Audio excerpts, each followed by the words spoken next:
My wife, 44F, and I, 43M, have been married for 20 years.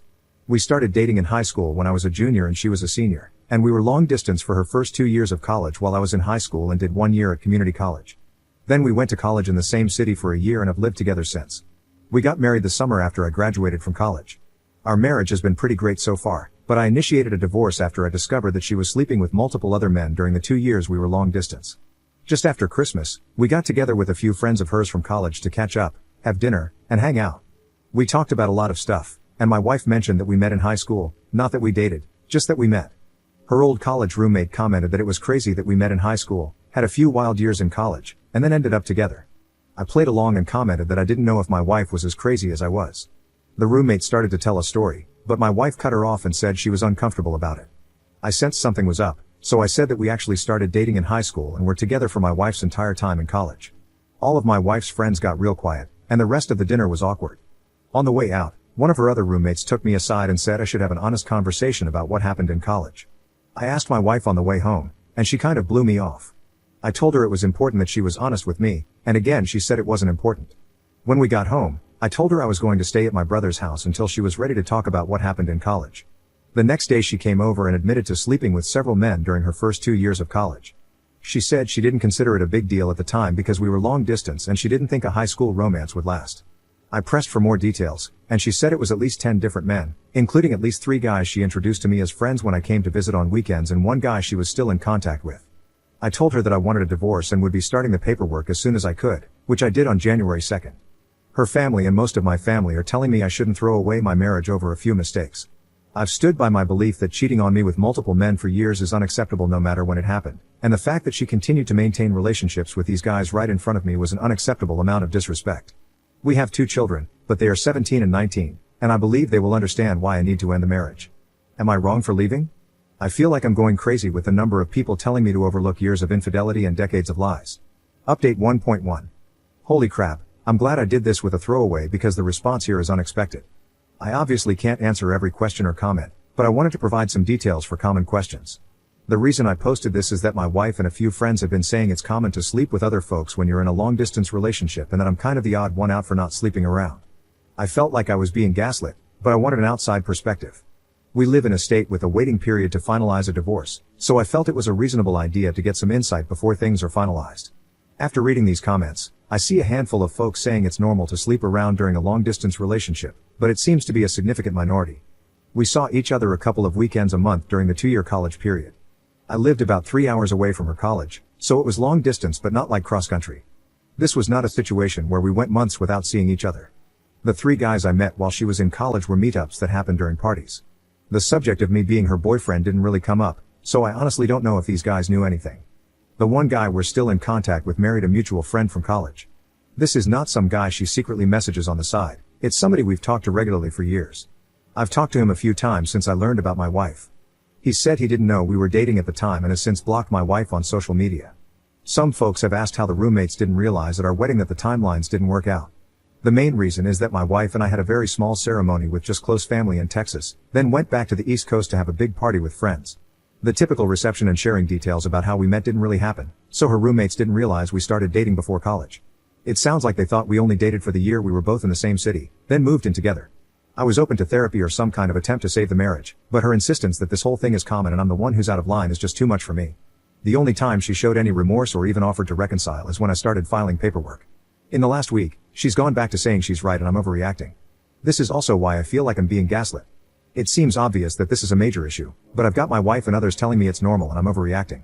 I'm not getting a paternity test unless my kids want to get one. I don't have any doubts that they are biologically mine, and no test will make them not my kids. I love them more than anything in the world, and my wife's infidelity won't change that even if one or both of them is not biologically mine. They've been my kids for 19 years, and they will be my kids until I stop breathing. Update 1.2. Hey all, I've been reading a bunch of the responses, but things are getting crazy and increasingly unhinged, so I probably won't be checking in more. Here are a few more answers to common questions I've seen. We were definitely exclusively dating at the time. First, dating culture was a lot different 20-ish years ago, and being exclusive was kind of the default for most people. Second, we had a long and difficult discussion before she left for college about continuing the relationship long distance. She specifically wanted to stay together and even joked about her dad coming after me if I started sleeping around with girls at my school. Finally, at my senior prom, she was not able to attend and was very upset when I proposed going with a platonic female friend of mine. As a result, I ended up skipping my prom and hanging out with her instead.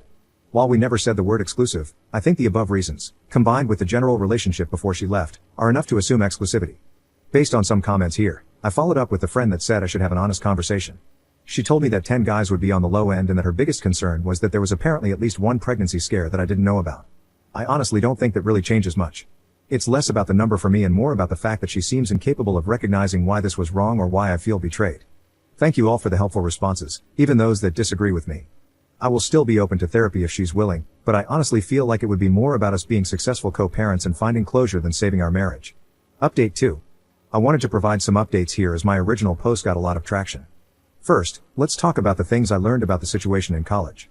After talking to my wife in therapy sessions and texting with 2 of her roommates, it's clear that her roommates knew something was up in college. They said they thought the situation was weird and likely involved cheating. My wife had told them that we both had some wild times in college and worked it out before we got married, so they never really brought it up. The roommate who pulled me aside recently was uncomfortable with the fact that my wife clearly didn't talk it through with me and wanted me to know. As far as being introduced to guys she slept with, apparently that was not intended. One of the guys ended up dating and then marrying one of our mutual friends from college. This is the guy she was in contact with. In the other situations, she initially blamed me in the counseling session, but has now agreed it was bad. When I went to visit her, she planned to hang out in the room or just hang out together alone, but I wanted to go to a few parties because in high school and community college, I didn't really have parties to go to. She didn't expect me to meet the guys, but they were at the parties and she felt she didn't really have a choice. I still think this is kind of crappy, but it's not as bad as her intentionally parading me in front of the guys. Most of our discussion in therapy has been talking about why I think it's a big deal and she doesn't. She initially said that none of these guys were in relationships with her and it was mostly one-night stands or friends with benefits. Since she didn't view them as romantic relationships, she didn't see the big deal, her words, not mine. My opinion is that we never said that was okay, and she actively prevented me from doing the same. After digging into this across 2 sessions and my wife talking to some friends, she now agrees that it was a breach of our trust and relationship. This shared understanding has helped us talk about this situation more honestly and helped us get from arguing to talking, which is why I'm optimistic about co-parenting. Now, here's why I'm 100% set on divorce. 2 things came up that make me want to leave the marriage. First, about 10 years ago we went through a really rough patch and had an inactive bedroom for about 2 years. She had expressed that our bedroom life was becoming boring, so I tried to spice things up a bit. Apparently, she had been hung up on some bedroom experiences that happened in college, that she is not comfortable talking about, and wanted me to try them, but when I did, it made her feel awkward and guilty that it made her think of other men while she was with me. The fact that she's saying these experiences were meaningless, but they're still impacting our marriage tells me they meant more than she wants to say. Second, she admitted that she has been flirting with coworkers on business trips since the pandemic ended. She says she has never slept with anybody, but it got as far as going on a date with one of her male coworkers. That was the absolute deal breaker for me. We have told our children that we're getting a divorce.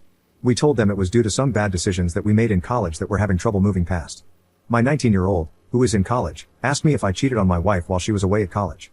My wife got a little shaken up, but admitted to the kids that she's the one who cheated. We have agreed to not share any additional details with the kids. I reinforced that both of us will be there for the kids and that we are in therapy to help make sure we handle this in the best way for the family. I also told the kids that if they wanted to talk to either of us or a therapist about it, I would fully support it. We've started talking to a mediator about how to proceed with the divorce, and unless things change, we should be able to have an amicable divorce. We're both financially stable on our own, we have no major debts, and our kids are older, so custody isn't a major issue. This has been a crappy couple of months for me, but I'm doing okay now and I honestly am grateful that my last post blew up because it both validated some of my feelings and motivated me to go to counseling with my wife. Update 3. My wife and I have completed our divorce, and everything is official. We had an uncontested, amicable divorce with minimal disagreements. Our lawyers worked together to create the plan through mediation, and a judge signed off on it a few weeks ago. In the end, the actual divorce process was pretty straightforward. The only complication was that our 17-year-old was adamant about my having custody because their relationship with my ex-wife has really fallen apart as a result of this. Initially, my wife dug in her heels and was ready to give up on the uncontested divorce, but my son pretty much told her she could choose between letting him have a break for a few months to process and rebuild, or force him to live with her until he turns 18 and risk never seeing him again. I felt this was a bit harsh, but my wife backed down, and we moved forward with my having primary physical custody until my son's birthday later this year. For my part, I have encouraged my son to be open to fixing things, as the actions my ex took before he was born didn't change the 17 years she cared for and loved him. Fortunately, as the divorce moved forward, he has been spending more time with my ex, and I'm optimistic they will work through this. In the end, we pretty much split our retirement and investments 50-50. For our house, my wife really liked the house and I didn't, So she kept the house and most of the furnishings and took out a mortgage to pay me back half of the equity and half of the estimated replacement value of the furniture. Pretty much all of our other stuff was either easy to split, my car and her car, my music gear and her hobbies, clothing, personal effects, etc., or we just agreed to sell it and split the resulting profit. Things were a bit easier for us because we had already documented most of our valuable items and electronics for an insurance rider we added to our home insurance a few years ago. Things have been going well for me personally. Both of the kids spend most of their time at my place, and we are still very close, which was my biggest fear in the divorce. I have a new house that I really love, and I gave in to the midlife crisis urge and traded in my outdated minivan for a Lexus LC 550. I even had a woman at work, not a close coworker, invite me out on a coffee date. While I was upfront with her that I'm not ready to date just yet, she said she would be happy to take a rain check and would be happy to go out with me when I'm ready. I'm honestly thrilled because she's really smart, has a great sense of humor, and our positions at work are far enough apart that we don't really work directly with each other at all. My ex and I are continuing to go through couples counseling together. We have transitioned into having closure on our marriage and making sure we maintain our relationship enough to be effective co-parents. While these sessions have been great to help me process things and keep things as healthy and positive as possible given the circumstances, it has also reinforced that divorce was the right option. It's clear from some answers in the sessions that my wife immediately started dating once the divorce process started, so whatever love was there was clearly on the way out already. I'm pretty sure the coworker she was just friends with dropped her off at our recent session. The fact that it doesn't even really make me mad is a good sign that I was also probably done with the marriage. In the end, it will take a long time for me to heal from the betrayal, but I feel like I'm making good progress and I can honestly say that the divorce was unquestionably the right decision. I've probably cried more in the last 4 months than I have in the last 20 years, but for the last month or so, I feel genuinely good about myself for the first time in a long time. I'm enjoying having my own life, been busy getting my 17-year-old ready for college in the fall, and looking forward to a coffee date with a smart, funny woman in a month or two.